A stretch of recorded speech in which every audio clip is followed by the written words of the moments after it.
itu adil? Sesuai dengan standar.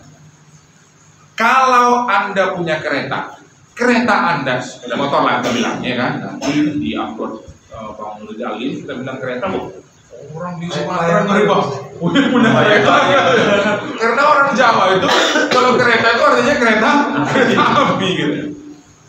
Saya pernah ingat cerita istri saya itu bilang, karena dia kan kumpul sama kawan-kawan yang dari Jawa, jadi kan dia cerita, ya ke pesantren naik apa? Ya naik kereta lah.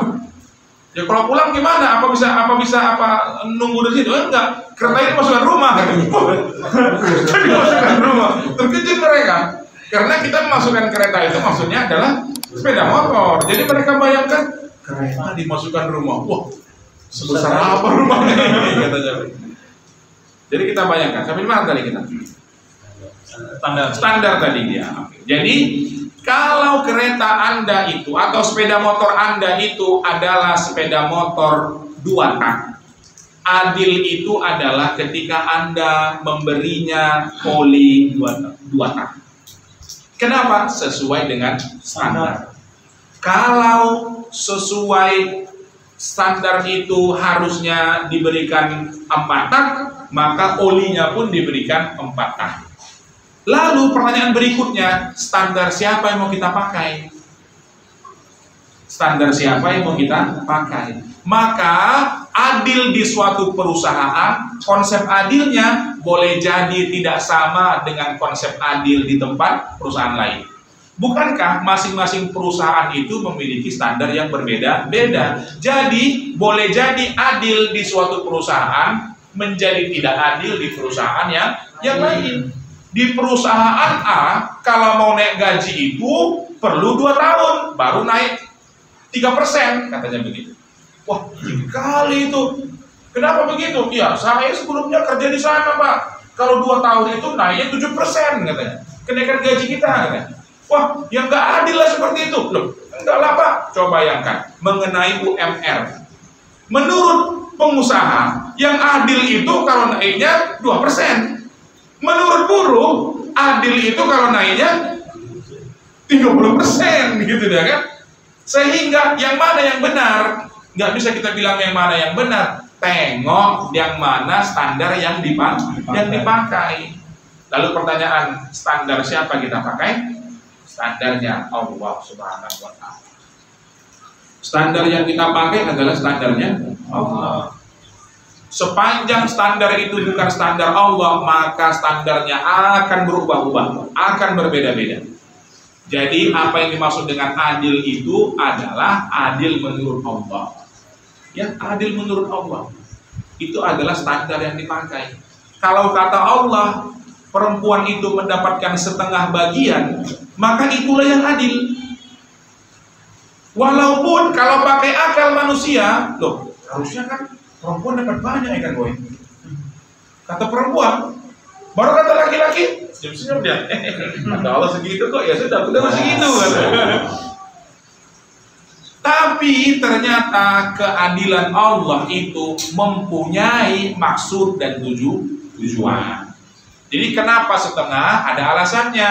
Kenapa 1%? Kenapa 1 bagian? Ada alasannya. Jadi keadilan itu adalah apa yang menurut Allah adil. Saya tanya kepada bapak-bapak sekalian.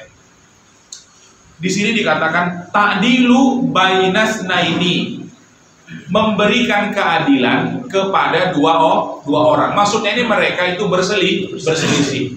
Jadi kalau bapak-bapak suatu kali diminta menjadi penengah, maka bapak-bapak tidak boleh berat sebelah. Tidak boleh berat sebelah. Karena ini kawan, aku kenal sama dia ini. Dulu pernah dia membantuku, maka ya udahlah. Adil itu apa? Adil kalau dia menang. Nah ini nggak boleh, kenapa tidak adil? Jadi menentukannya itu harus tengok Allah bilang apa ya dalam hal seperti ini. Harus pakai standar. Paham ya maksudnya ya? Jadi di sini artinya kalau bapak-bapak diangkat menjadi penengah, lalu bapak-bapak bisa memberikan keadilan dengan standarnya Allah Subhanahu wa Ta'ala. Yang benar kata Allah jadi benar, yang salah kata Allah itu salah, maka perbuatan itu berubah menjadi sedekah. Itu maksudnya. Jadi bukan hanya sekedar bapak-bapak mendamaikan maka jadi sedekah. Bisanya bapak mendamaikan tapi jadi api. Kenapa? Karena bapak tidak berlaku adil. Bapak diminta untuk mendamaikan karena kenal, maka dia saja yang dibela. Ya, maka dia saja yang dibela. Maka seperti itu dia tidak menjadi sedekah. Sampai di sini paham? Paham ya? Oke. Wa tu'inu rajula fi dabbah. Wa tu'inu rajula fi dabbah. Fatahmiluhu 'alaiha. Kalau bapak-bapak membantu seorang untuk naik kepada kendaraannya, itu juga dianggap sebagai sedekah. Ada orang naik kendaraan, ya, kadang-kadang sering kita jumpa itu, apalagi musim banjir seperti ini, iya kan? Ibu-ibu itu kadang-kadang anak-anak perempuan itu disuruh mamanya dia beli apa segala macam, tiba-tiba nampaknya banjir, keretanya mungkin kereta yang businya dekat di bawah itu dia terjang aja. Kadang-kadang kita di jalan apa ini, itu kalau hujan dia luar biasa tuh banjirnya itu ya. Dekat min itu. Iya, yang jalan potongannya itu ya. Itu luar biasa itu apanya tadi? Jalan apa namanya itu? Itu kalau dia tergenangnya itu dia. Masuklah kita dari yang menyewakan bus-bus itu loh, bus-bus pariwisata itu dia. Ah iya kan, min itu kan, samping itu kan. Nah, kalau masuk kita ke dalam itu dia, kalau udah hujan itu luar biasa itu dia apa ya? Dalamnya itu dia. Kalau diteruskan aja, sering nanti nampak kita orang itu dia berhenti keretanya, mengengkol di depan, dia kan perempuan, dia kan yang tahu dia hanya starter saja. Nah, berhenti kita untuk membantunya supaya bisa dia menyelesaikan permasalahannya, itu juga namanya sedekah.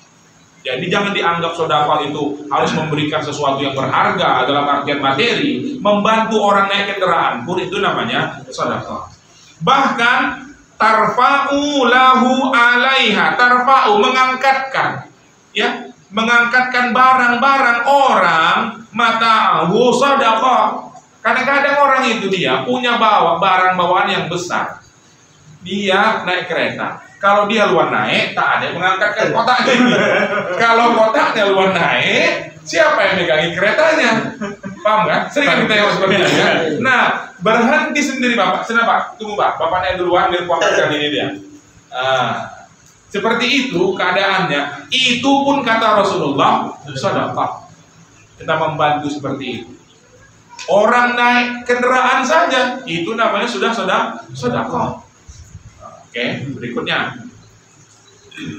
Wa tu'inur rajul, sudah ini. Mana dia? Wal kalimatut thayyibatu shadaqah. Kalimat-kalimat yang baik itu adalah sedekah. Tak bisa bapak bantu dia. Rupanya maksudnya apa? Waktu bapak mau bantu sudah ada yang bantu. Sama-sama. Baru apa yang bapak lakukan di situ? Supaya dia bersedekah juga. Hati-hati ya Pak. Itu aja sedekah. Kita mau bantu, pas mau berhenti kita, tiba-tiba udah ada orang yang lebih dekat membantu dia.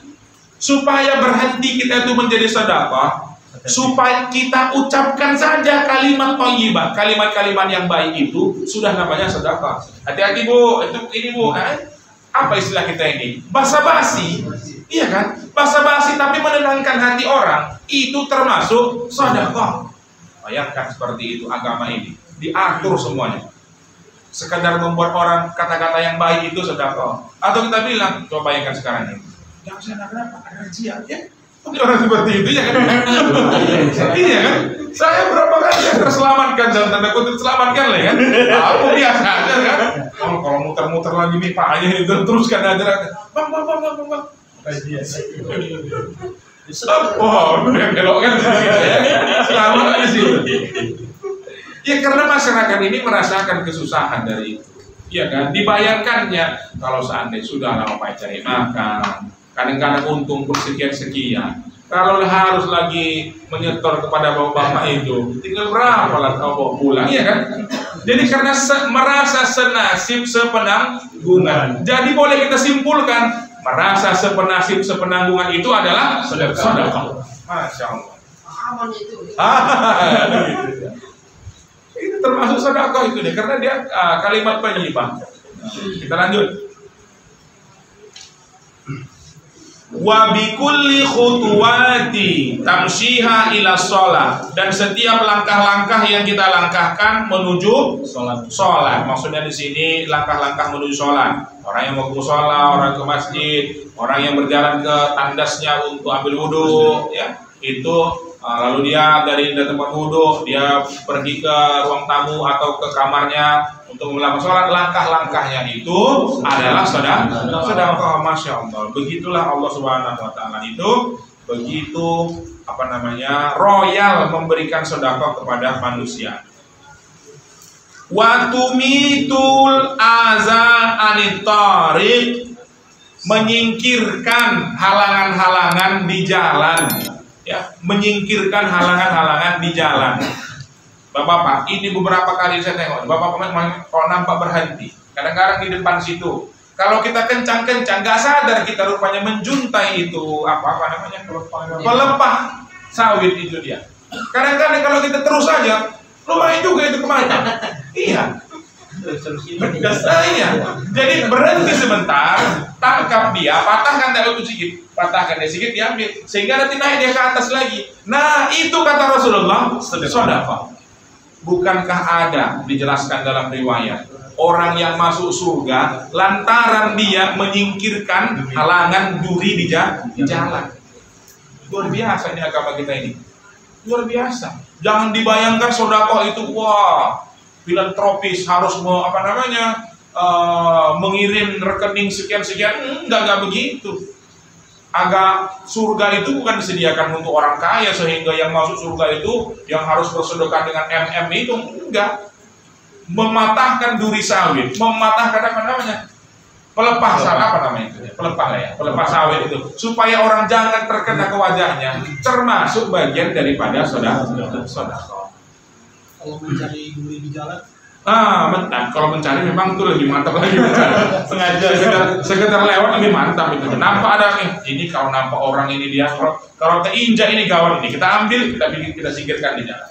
Jangan di pinggir. Masya Allah. Termasuk daripada bagian kemuliaan yang diatur dalam agama kita ini. Bapak-bapak, tapi ada tapinya ini dia. Kalau kita yakin, kalau kita menerima konsep ini sebagai sedekah, kebalikannya adalah dosa. Jangan lupa, jangan sekedar kita menerima ini sedekah, ini sedekah, ini sedekah. Berarti kebalikan atau yang kontraproduktif dari cerita yang dalam ini, berarti dia adalah dosa. Coba kita balikan. Coba pertama-tama kita lihat dari itu dia. Tidak berlaku adil. Ini berlaku adil sedekah. Berarti dosanya itu apa? Kalau begitu hati-hatilah orang yang mendamaikan. Jangan sampai, karena Rasulullah mengatakan itu adalah sedekah, kebalikannya berarti dosa. Kenapa begitu, Pak? Ada kiasnya. Dulu Rasulullah pernah bilang, kalau kamu penjima dengan istrimu itu pahala itu dia. Para sahabat heran, ya Rasulullah, kalau jihad iyalah, kalau sedekah iyalah, masa pun seks sama istri aja bisa dapatkan pahala? Apa kata Rasulullah? Tengok Rasulullah berlogika. Bukankah kalau kamu salah tempat, kamu maksud salah tempatnya itu, dia menjadi zina, menjadi dosa. Begitu juga kalau dosa salahnya, berarti benarnya pahala. Kalau adil itu sedekah, kalau tidak adil berarti dosa. Hati-hati. Berikutnya, watu inur rajula fi dabbah, menjatuhkan, mengganggu orang dalam berkendara. Berarti itu dosa. Bukankah sekarang ini banyak orang asal-asal, sikit-sikit jalan buat tali. Sikit-sikit jalan buat tali. Tali bukan kecil-kecil. Dicari tali kapal. Kalau ada yang lebih besar dibuatnya. Iya kan? Sikit-sikit orang buat kesusahan. Saya rasakan kesusahannya itu dia. Lama-lama saya pikirkan, kenapa dibuat hal? Kalau seandainya, wah di sini bang nggak bisa, harus orang-orang apa namanya, orang-orang banyak, anak-anak sini kencang-kencang. Saya tanya dalam hati saya begini, apa hanya anak-anak muda yang suka laju-laju aja rupanya lewat sini? Bukankah ada juga orang yang tidak seperti mereka? Oke, mungkin gara-gara itu anak yang laju-laju menjadi lambat. Tapi saya lambat-lambat kalau naik kereta. Dan orang seperti saya banyak. Masa mana hak kami? Paham nggak maksudnya sih? Kita di sini mungkin bukan orang yang tukang willy-willy, tukang orang yang kencang-kencang.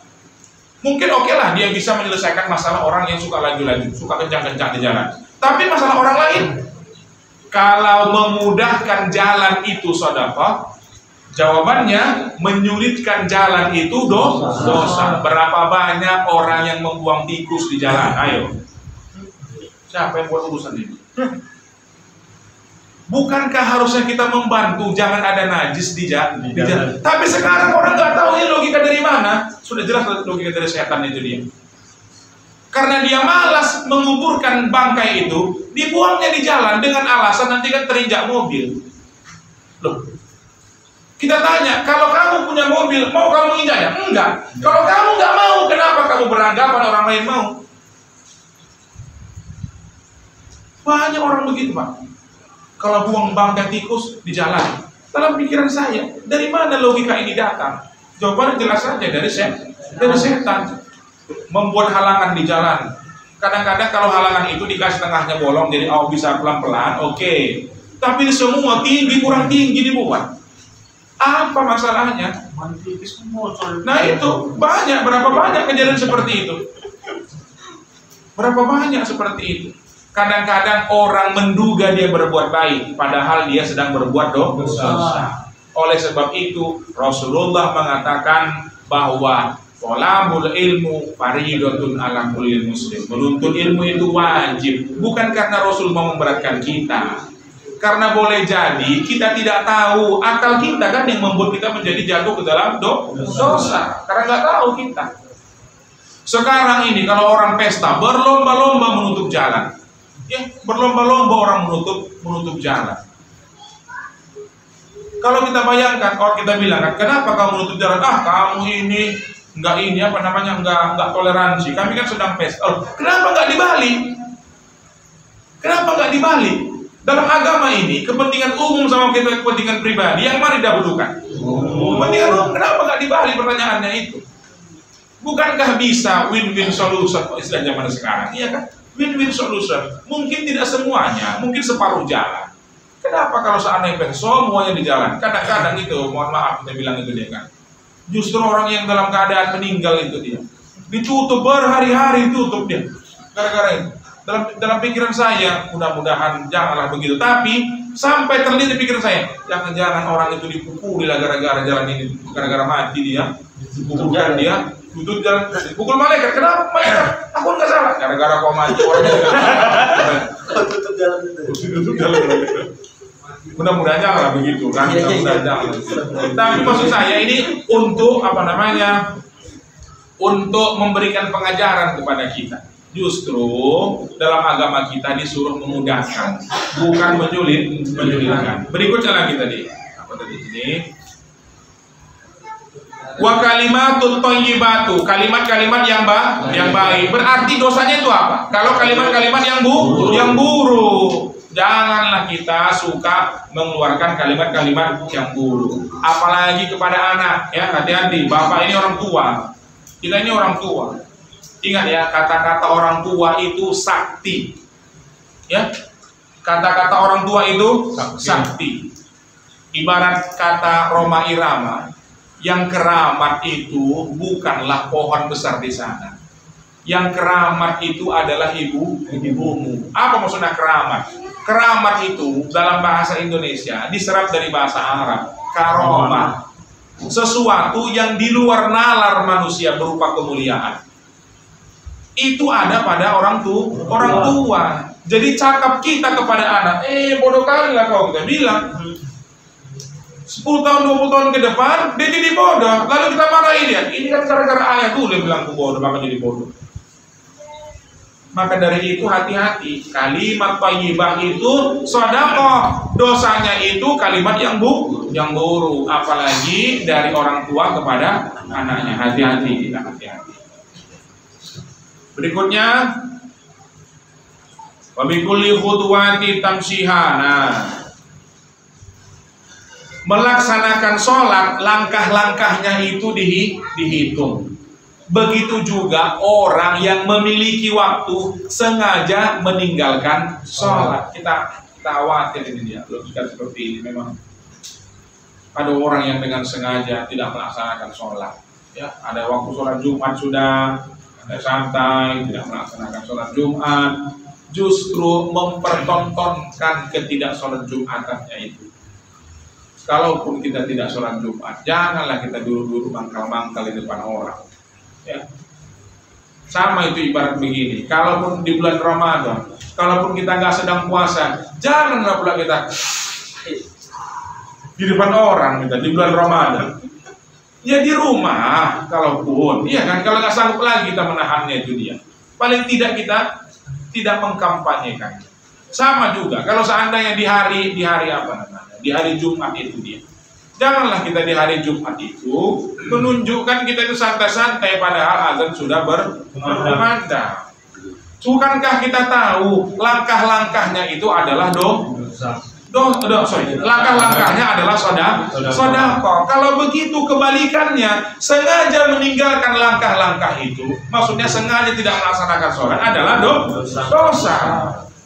Ini nasihat kepada kita semua, kita semua, walaupun kita orang muslim mesti berdiri di atas husnuzan kepada orang-orang. Apalagi orang muslim, nampak kita ada orang di jalan, sedang duduk, ya kan? Tiba-tiba dia bawa mobil, lewat dia.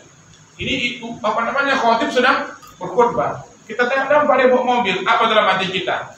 Boleh jadi dia orang Medan itu. Sedang bawa barang, tapi kisaran. Kalau begitu dia nggak harus sholat Jumat, dia mungkin akan melaksanakan sholat Jumat. Ya, kita berdiri di atas husnuzan. Wallahu ta'ala a'lam. Saya rasa bapak-bapak demikian ini hadis kita. Masya Allah, ini hadis adalah hadis yang termaktub dalam Sahih Bukhari, juga ada di dalam Sahih Muslim. Kalau begitu status hadis ini sahih dan muttafaqun alaihi. Sepakat mereka berdua, ini kuat ya sudah. Hadis ini kuat karena didapati di dalam dua kitab yang paling tinggi kedudukannya dalam kitab hadis bagi umat Islam, khususnya Ahlus Sunnah wal Jamaah.